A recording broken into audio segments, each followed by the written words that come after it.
नमस्ते। आज हम एक बहुत ही दिलचस्प टॉपिक पर बात करने वाले हैं। एक ऐसा सवाल जिसका जवाब हम सब ढूंढते हैं और इसका जवाब छिपा है एक बहुत पुरानी विधि में।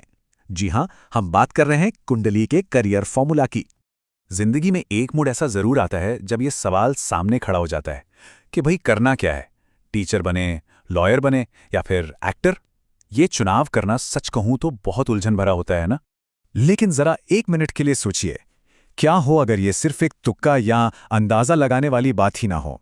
क्या हो अगर इस बड़े सवाल का जवाब पहले से ही हमारे एक पर्सनल ब्लूप्रिंट में लिखा हो। तो सवाल ये है कि ये एस्ट्रोलॉजिकल ब्लूप्रिंट आखिर है क्या चीज। चलिए इसे समझने के लिए सबसे पहले कुंडली को ही समझते हैं। अगर बिल्कुल आसान भाषा में समझें तो कुंडली कुछ और नहीं बल्कि जिस पल किसी ने जन्म लिया, ठीक उसी समय और उसी जगह से आसमान कैसा दिख रहा था, ग्रहों की क्या पोजीशन थी, बस उसी का एक नक्शा है।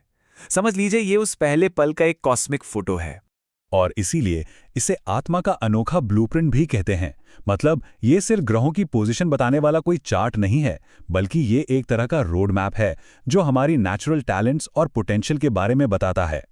ठीक है, तो अब ये तो समझ आ गया कि कुंडली क्या है, लेकिन अगला बड़ा सवाल ये है कि इससे करियर का कैसे पता लगाया जाए। इस ब्लूप्रिंट को पढ़ा कैसे जाता है। चलिए इसके पीछे के फॉर्मूले को डिकोड करते हैं। देखिए, इस ब्लूप्रिंट को पढ़ने का एक प्रॉपर 3 स्टेप का प्रोसेस है। सबसे पहले तो कुंडली में जो 12 घर या भाव होते हैं, उनमें से करियर वाले घर को लोकेट किया जाता है, क्योंकि हर घर जिंदगी के एक अलग हिस्से को दिखाता है। फिर दूसरा स्टेप है ये देखना कि उस घर पर किन ग्रहों का सबसे ज्यादा असर है। और फाइनली तीसरे स्टेप में उन ग्रहों में खुद कितनी ताकत है, ये एनालाइज किया जाता है।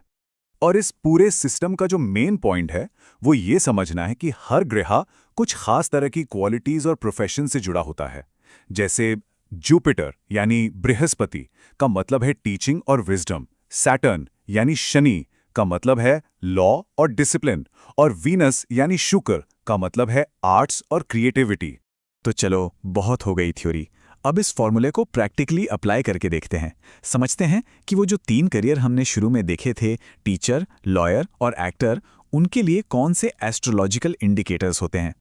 चलिए सबसे पहले उस रास्ते पर चलते हैं जो ज्ञान और गाइडेंस का है, यानी एक टीचर बनने का रास्ता। तो इस सिस्टम के हिसाब से देखें तो एक अच्छा टीचर बनने के लिए कुंडली में जुपिटर, जो ज्ञान का ग्रह है, उसका स्ट्रांग होना बहुत जरूरी है। इसके साथ ही हायर नॉलेज से जुड़े 9वें घर पर उसका असर होना चाहिए। और जाहिर है अच्छी बातचीत के लिए मर्क्यूरी यानी बुध का कनेक्शन भी बहुत इंपॉर्टेंट माना जाता है। अब ज्ञान के रास्ते से आगे बढ़ते हैं और न्याय के रास्ते की ओर चलते हैं। चलिए देखते हैं कि कानून के पेशे के लिए कौन से ग्रह जिम्मेदार माने जाते हैं। एक वकील के लिए ग्रहों का कॉम्बिनेशन बिल्कुल अलग होता है। यहां पर अनुशासन और न्याय का ग्रह यानी शनि मेन रोल में होता है। उसके साथ साथ लॉजिक और बहस के लिए एक ताकतवर मंगल और विवादों से जुड़े छठे घर पर ग्रहों का असर होना जरूरी माना जाता है। और अब आखिर में ग्लैमर और कला की दुनिया, यानी एक एक्टर बनने का रास्ता। एक्टिंग के लिए सबसे जरूरी है कला और सुंदरता के ग्रह शुक्र का मजबूत होना। उसके अलावा परफॉर्मेंस से जुड़े तीसरे घर पर असर और पब्लिक में नाम और शोहरत के लिए राहु की भी एक बहुत खास भूमिका मानी जाती है। तो हमने ये तो देख लिया कि ये पूरा सिस्टम काम कैसे करता है, पर अब चलते चलते एक आखिरी और शायद सबसे जरूरी सवाल के बारे में सोचते हैं।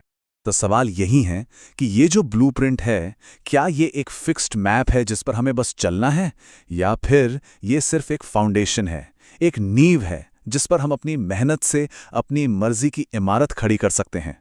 ये एक ऐसा सवाल है जिसका जवाब शायद हम सबको अपने अपने अंदर ही ढूंढना पड़ेगा।